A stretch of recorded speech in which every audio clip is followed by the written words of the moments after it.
Slab cake with fresh flowers na ginawa natin para sa isang sikat na event stylist na si Sir Dave Sandoval para sa kanyang birthday celebration. And first ever collaboration experience ko rin to kaya sobrang saya talaga. Tara, samahan niyo ako gawin natin yung cake niya. So ang size ng cake na to ay 6x6x32. Since 32 inches nga ito, sinet up natin to sa venue personally. Actually, rush order na talaga to. Friday morning sila nag-inquire and then Saturday kagad nila kailangan. Sumakto naman na wala akong order ng Sabado na yun kaya natanggap ko talaga tong cake na to.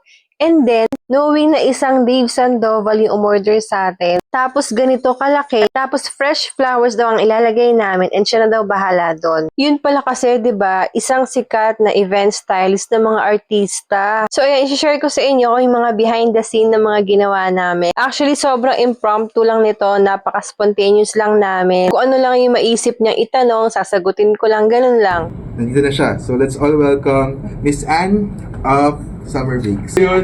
Hi, Miss Anne. Hello po.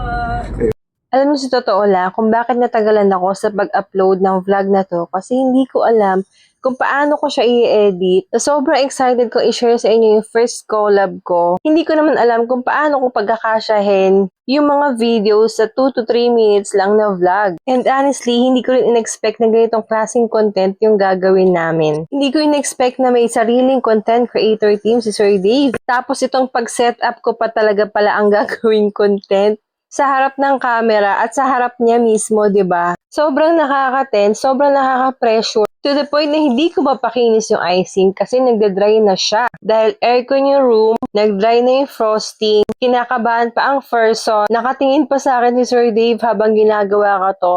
Halo-halo na talaga. Kaya natagalan talaga ako sa pagpapakinis na tong cake na to. Pero since ACC whipping cream ang gamit natin dito, at kung matagal mo nang gamit ito, alam mo kung paano aayusin yung ganitong problema. So naglagay lang ako ng water konti sa cake at saka sa scraper na gamit ko para magbasa lang siya ng konti, mag-moist yung frosting natin. At ayun, napakinis ko na nga siya. So after 25 years, napakinis nga natin yung ating cake. So naglagay na tayo ng edible wafer paper. So time na para maglagay na tayo ng ating mga fresh flowers. So ang motif nga ng Sir Dave ay white and greens. Honestly, second time ko palang gumamit ng fresh flowers sa cake. And bilang isang master ng event styling and tablescaping, ang dami ko natutunan kay Sir Dave about sa pag-handle ng fresh flowers. At first, ako lang ang pinapalagay ng mga flowers. So, bahala daw ako maglagay kung saan ko ilalagay yung mga flowers, sa arrangement or placement. Although, sabi ko sa kanya, siya nga ang maglagay para kung ano yung design na gusto niya, yun yung magagawa namin. Hanggang sa, ayun, hindi na nga niya napigilan ng kanyang sarili at siya na rin ang nalagay ng mga flowers. Which is sobrang kakaiba na experience na to na magde-decor ka ng cake kasama yung birthday celebrant mismo. Sabi nga namin, maganda activity to. Like, decorate your own birthday cake, o diba? After namin matapos ang cake, next naman is sinet up yung table. Kasi yun naman talaga yung vision ni Sir, na maging centerpiece talaga yung slab cake natin. Miss Anne, thank you. Sobrang nag-enjoy ako. Kasi yun nga sabi ko kanina, first time kong gumawa ng sarili kong birthday cake. Ayun. So, yes, we're here done. So, again, thank you, Miss Anne. And more power po sa Summer Bakes.